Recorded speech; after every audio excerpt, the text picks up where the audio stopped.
Shalom, shalom, friends. It is a delight to be here with Rabbi Dr. Alexander Kaye, who is the Carl, Harry, and Helen Stoll Chair of Israel Studies and an assistant professor in the Department of Near Eastern and Judaic Studies at Brandeis University. He has a BA and Master's in Philosophy from Cambridge University, a PhD in Jewish History from Columbia University, and rabbinical ordination from Yeshivat Chovevei Torah. In my view, he is one of the great lights of our generation as a thinker and a humanitarian. So Rabbi Kaye, thank you for taking time to talk. It is such a pleasure to talk to you, Rabbi Dr. Shmuly, and you know how much admiration I have for all of your work, your spiritual work, your intellectual work, your activism, and it's a delight to speak to you. Thank you. Thank you so much. So I want to talk about this amazing new book that just came out, The Invention of Jewish Theocracy, the Struggle for Legal Authority in Modern Israel. I want to highly recommend this book. And that's what I want to chat about for a little bit here. So first of all, this idea of the halachic state, a state guided by and infused with the legislation of halacha. Where did this idea come from? That is the question which is at the root of this book. And just so that the listeners get a handle on what this idea of the halachic state is, or as it's known in Hebrew as Medinat Halacha, there are all kinds of fault lines that go through Israeli society today. And one of the critical fault lines is between Dati and Chiloni, or religious and secular society. And I think this idea of the halachic state is at the core of that fault line. So just as an example, a prominent Israeli politician, increasingly prominent, called Bezalel Smotrich, and just last year said that he wanted to be the Minister of Justice of the State of Israel on the basis of bringing, quote, the rule of Torah to the state. And this is an increasingly popular position, which is held actually by, as a matter of principle, by really the majority of Zionist rabbis in Israel. And the question is, where does this idea come from? Now, in a way, the question of where the idea comes from seems to answer itself. I mean, for many people, it's self-evident that if you are an Orthodox rabbi, of course you will want a Jewish state to be run by halacha. Like, after all, if this is God's law, why wouldn't you want it to run the state? But actually, as I look back over the archives and the historical material, I found something quite different and surprising to be the case, which is that this idea of halacha being the law, the singular law for an entire state, both for Jews and non-Jews, is a radically new idea in Jewish history. And in fact, so new that really it emerged no earlier than the end of the 1940s. If we think back in Jewish history, pious religious Jews, rabbis, thinkers, for centuries, for millennia, have recognized other systems of law alongside halacha. Of course, halacha has always been tremendously important for most Jewish communities. But there are also other systems of law that were recognized, such as Dina de Malchuta, the law of the state, of the non-Jewish state. And also within Jewish communities, the law of the kahal, of the kehillah, was a law that was made up basically administrative regulations that were not necessarily halachic, and they were often adjudicated in courts that were not made up of rabbis, but of lay people. And so when we get to the beginning of the growth of religious Zionism, and you look in the 1920s, 30s, the early 1940s, most religious Zionist rabbis looked at the situation, they imagined a future Jewish state, and they thought, what kind of legal system should be in that state?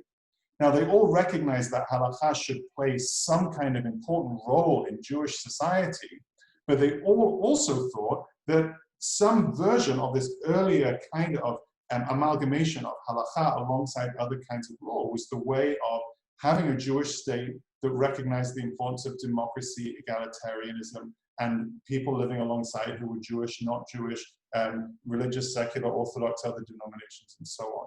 But in the 1940s, this radically new idea came along, and which said, no, this singular law for the entire state must be halacha, And this was championed by people like Rabbi Yitzchak Isaac Herzog, who later became the first Ashkenazi chief rabbi of Israel, and Rabbi Meir of Berlin, Bar Ilan, an important religious Zionist rabbinical leader.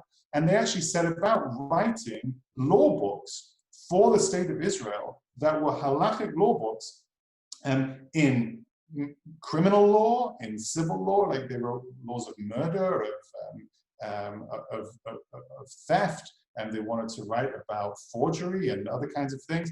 And they imagined that these halachic law books would be the law books of the state of Israel, both for all kinds of judges, Jewish or not, religious or not, that applied to all people in the state. Okay, fascinating. So if I ask the average Orthodox Jew today, where does this idea of Medinat Halakha come from? They say, oh, it's always there. It's, what do you mean it's true? So, and then you have shown in this book and just now that this is really, I think you said late 40s. So why does it come about at this time? What are the social pressures or the ideologies that are animated that make it emerge at this time? Yeah, that's a really important question. And actually the answer to that question is one of the deepest ironies in this whole situation. Because for many of the religious Zionist rabbis proposing this position in the 40s, the 50s, and for many rabbis in Israel who are promoting this position today, the idea of a halachic state stands in direct opposition to the idea of a state based on what they would call foreign laws, i.e. a state based on basically modern democratic and laws that come out of a modern European legal tradition. And the idea is that taking from these foreign modern European laws is a travesty because it's throwing away our Jewish history and our responsibilities to live up to God's word. That's why it's a tremendously deep irony that I've uncovered, and I think this is the case, that the reason this ideology emerges when and how it does is precisely because it is based upon modern European ideas of how legal philosophies work. And I'll just say a sentence about that now. Ireland. I know you wrote about some origins in Ireland, which I found quite interesting. That's absolutely right. So Rabbi Herzog, who was one of the pivotal figures in this whole story, and before he was the chief rabbi of Ashkenazi chief rabbi in Palestine and later the state of Israel, he was the chief rabbi in Ireland, where he was absolutely, he was one of the people consulted on creating a modern Irish constitution. And he himself was a very, very erudite thinker who had a very, very wide secular education as well as, of course, as a religious education. He had a PhD and he spoke and wrote widely on legal issues. And for people like Rabbi Herzog and others in his generation, they looked around and saw the following thing. Before the end of the 19th century, Europe, and in fact, most of the world, had an idea of law that was very, very pluralistic. It was at the end of the 19th century, with the consolidation of the nation state, that these states said, this can't do anymore. A more evolved, a more modern, a superior way of thinking about law is to have only a single legal system applying to all citizens governed by within a territory of a particular state. And this was such a widespread idea, it seeped right into the bones of the way of thinking of people in the 20th century. The idea of there being different kinds of laws alongside each other was seen as something that was sort of backward and old-fashioned, and the idea of a single law governing an entire state was seen as like the peak of sort of legal evolution, as they talked about it at the time.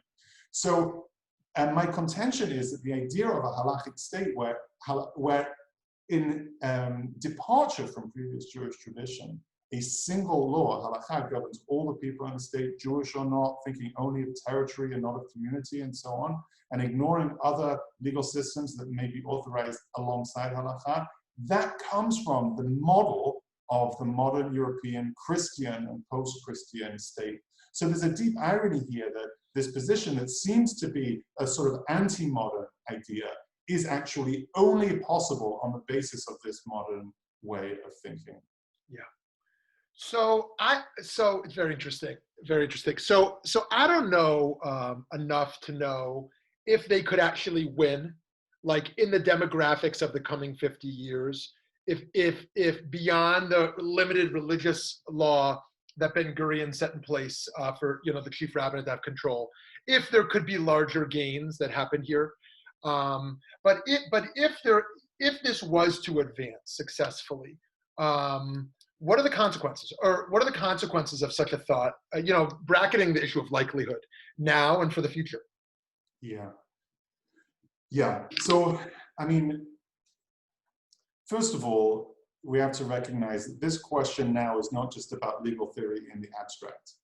Obviously, given the different ideological positions and social positions of different parts of Israeli society, this has consequences for discrimination between citizens of Israel who have different religious backgrounds, who have different genders, and the questions of how, and in addition to questions of foreign policy, the questions of how Israel deals with the occupied territories, and many, many, many other key questions in Israeli society. So this is really not an abstract question, it's an important question. What I wanted to suggest in my book is to urge people to get away from a very, very common dichotomy.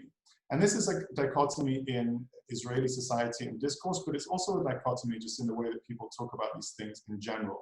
And I think that typically people, when they think about the relationship between religion and state, or religion and law, there's this dichotomy basically between secular and religious. You can either have a sort of secular democratic state, or you can have a religious theocratic state. And for some people, one is the ideal, and for some people, another one is the ideal. But actually, that dichotomy is very, very deeply problematic. And I think that for two reasons. First of all, I think it's impractical to think in those terms. And secondly, I think it's undesirable. Let me explain briefly why I think that is. The core, the reason why it's impractical is because you cannot take any society, and by the way, I'm talking about Israel here, but also the United States, India, basically any country in the world, and either say, religious people have to completely forget any place of religion in the public sphere of their country. And it's equally impractical to say that religion has to completely take over everything. Both of those sides have not just their sort of ethical and moral quandaries, but also they're impractical. We can't ask religious people to leave their most deeply held convictions at home all the time. And just like we can't ask people committed to modern secular democracy to abandon those ideals.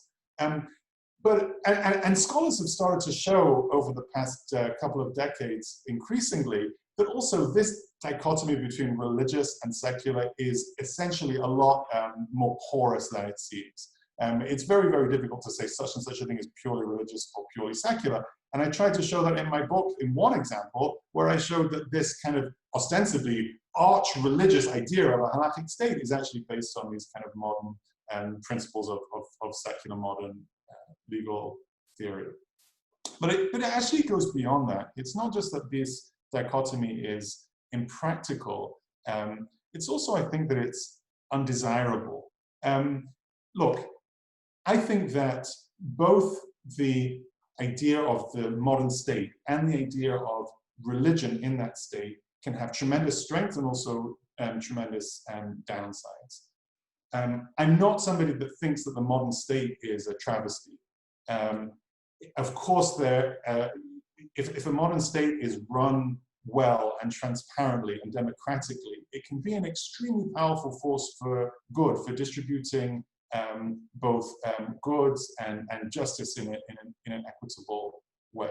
But of course, it also has the potential for massive, massive misuse, for totalitarian ideologies, for the oppression of peoples, and for the exclusion of peoples. And by the same token, religion can be a force for injustice and discrimination and social division.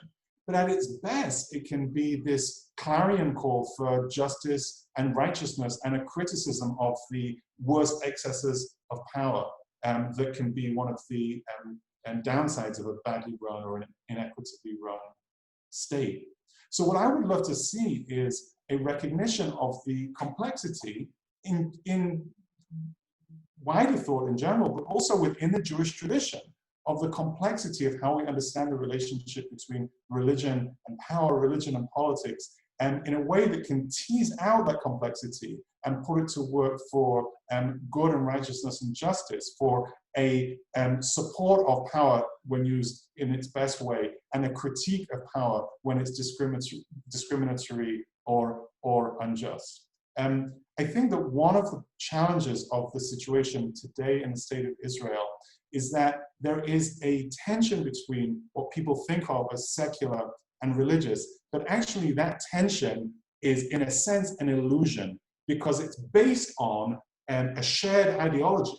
What's the ideology? The ideology is we want to be completely in control of the legal and political system in Israel. A very extreme secular ideologists want complete control over it, and extreme religious ideologists want complete control over it. I want to get away from this either or on the basis of legal and political supremacy, and start thinking in more complex and nuanced ways about the different facets of these ways of being in the world, and the ways that they can creatively both support and critique one another. Okay, amazing, amazing. So here's my last question for you today. And it's a little bit unformulated, but it's inspired by everything you're saying. If I pointed to the two most dominant, what I see to be religious understandings of the state today, one would be the messianic, that this is a pathway towards global redemption, that other nations are merely instrumental in sort of an Or L'Goyim sense of receiving the light of the land and the people in this grander vision, which is land-centric, perhaps mostly land-centric. And then the second model is kind of legalistic as compared to messianic, although they're certainly intertwined, which is about the actualization of Torah laws. That we can, as you're pointing to, that we can actualize Torah's laws being back in this land. So for me, my primary relationship to Zionism or religious Zionism is bracketing the issue that I think everyone relates to, of security, of survival in a post-Holocaust world. Is a state necessary for Jewish survival? Interesting questions. Is the idea of a model just state, a model just society built upon democracy, built upon egalitarian ethos, built upon a collaborative relationship to other nations. And I wonder in intellectual history, how significant the rooting of that model is in relationship to the others. In the competitive marketplace of ideas, if one wanted to advance the social justice state as a Torah ideal in comparison to the halachic state or the messianic state, I wonder how would you root such an idea? And do you think there is any movement in such a direction?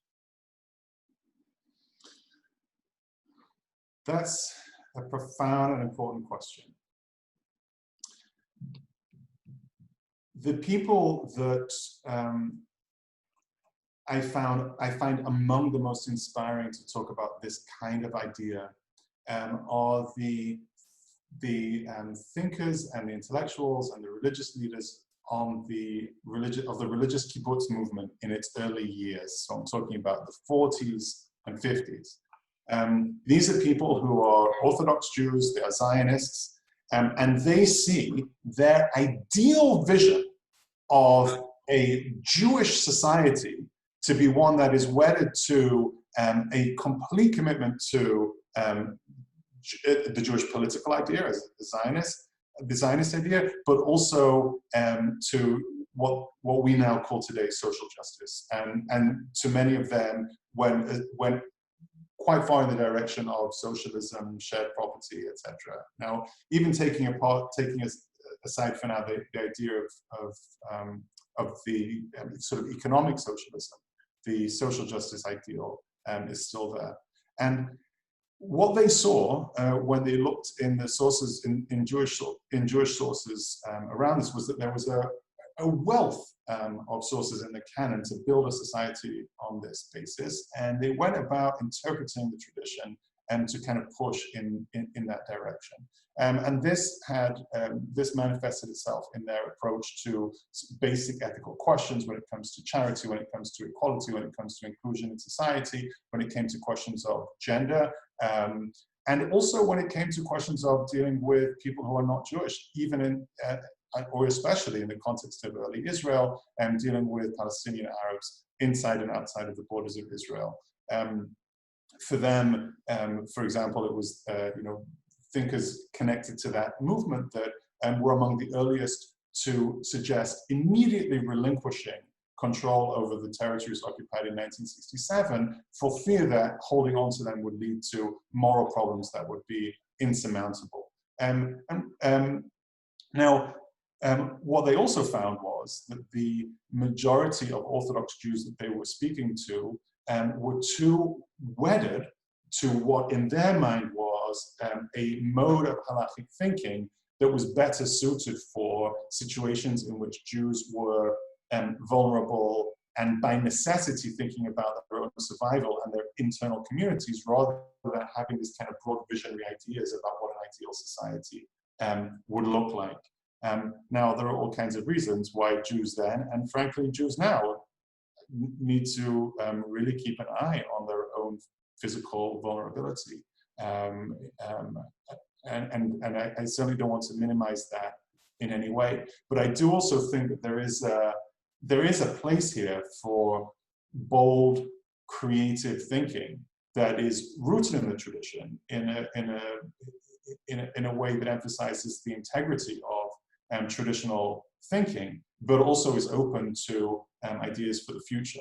And if I could just say one important thing to note here is that when these conversations are had, like when people ask the question that you just asked, sometimes it appears to people that some positions are obviously in line with traditional thinking and some positions require some kind of radical reinterpretation. Like, obviously traditional thinking wants us to, for example, be territorial maximalists, or force other people to be subordinate for ourselves, or think only of the Jewish people, or primarily the Jewish people before any other people. But actually, very commonly, those positions are as new and as radical and as different if we think of the course of Jewish history, as other kinds of ideas like the sort of more universally ethically focused ones that you were thinking of prioritizing.